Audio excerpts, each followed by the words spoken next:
તો બધા મિત્રોને જય શ્રી રામ ને જય માતાજી। જો આપણે મંડોળાથી નીકળી ગયા છે પાંડવોની ગુફા તરફ, જે 5000 5.5 વર્ષ જૂની છે અને આ સીધો રોડ જાય છે। પાંડવો અહીંયા 4 મહિના સોમાહના રહ્યા હતા અને આ મંડોળાથી 2 થી 3 કિલોમીટર થાય છે। હું તમને આખું પૂરી વિડીયો બતાવી, તમે વિડીયોમાં છેલ્લે સુધી રહીજો।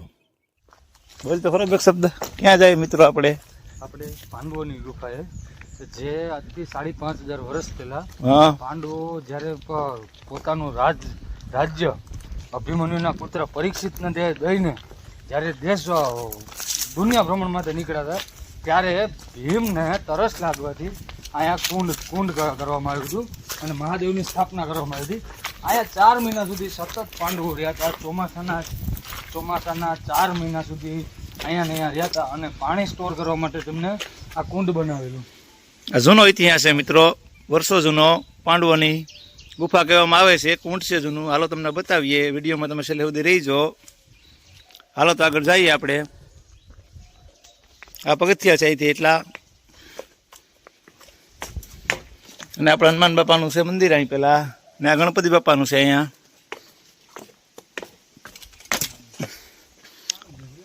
અને આપણે આ વેકરો છે મિત્રો, અને આ કુંડ છે ને, આ કુંડ છે ને શિવ મંદિર છે ને આ પાંડવોની સામે દેખાય ત્યાં ગુફા છે ને આ કુંડ છે પાંડવોનું, ને અહીંથી આ મોટો જબર વેકરો છે ને આ બાજુ પણ વેકરો છે, જૂના પાણા છે અહીંયા ને જૂનો કુંડ છે। તો હાલો મંદિરમાં જઈએ અને બતાવીએ તમને ગુફા। તમે છેલ્લે સુધી રહીજો વિડીયોમાં। જૂની સીડીઓ આ છે, તો આ છે ભાઈ જે પાંડવોની ગુફા તરફ જાય છે તે રસ્તો। જૂની સીડીઓ છે પથ્થરની બધી। જો મિત્રો આ પાંડવોની ગુફા છે, અહીંયા જૂનું આવી ગયું છે, અહીંયા પાંડવોની ગુફા છે, બહુ જૂની, વર્ષો જૂની છે। હું તમને બતાવું, અહીંયા શિવલિંગ છે, મહાદેવની સ્થાપના છે, મહાદેવની સ્થાપના કરી ગયું છે મિત્રો। અહીંયા પાંડવોની વખતની 5.5 વર્ષ થયા, અહીં કંઈ બાંધકામ નથી, પથ્થરથી બધી બનાવી ગયેલ છે। તો બધા હર હર મહાદેવ લખજો કમેન્ટમાં।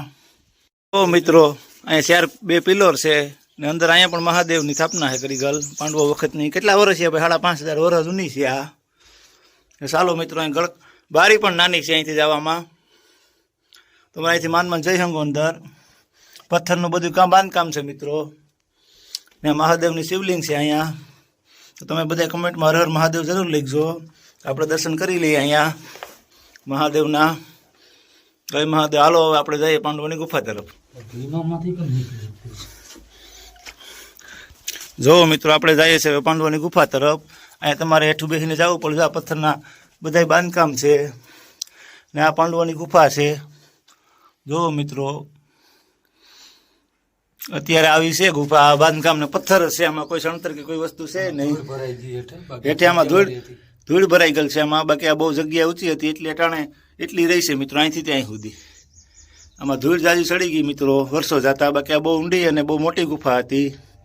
અત્યારે એટલી ગુફા રહી છે, અને બાજુમાં મહાદેવનું મંદિર છે અને નગારું છે મિત્રો। સાંજના આરતી થઈ છે, બાપુ બાજુમાં રહી છે અને મહાદેવનું મંદિર છે। જો મિત્રો વર્ષો જૂનું મંદિર છે આ, તમે પણ દર્શન કરજો ને હર હર મહાદેવ બધા જરૂર લખજો કમેન્ટમાં। જો મિત્રો અહીંયા આપણે આવીએ તો આપણે બેસવાની મજા જ આવે અહીંયા, કારણ કે અહીંનું વાતાવરણ આખું અલગ જ લાગે તમને। જો આપણે બોલીએ તો પણ અહીં પડઘા પડે, કારણ કે આખું આ નવી બનાવટ છે મિત્રો। જે ઓલા મંદિર હતા એ જૂના મંદિર છે, આ નવું મંદિર છે, આખું બનાવી ગયેલ, નિર્માણ કરાવી ગયેલ વર્ષો જૂનું। તો તમને પણ આપણા વિડીયો ગમતો હોય તો આપણે ચેનલને ફોલો કરતા રહેજો। તો બધાને જય શ્રી રામ।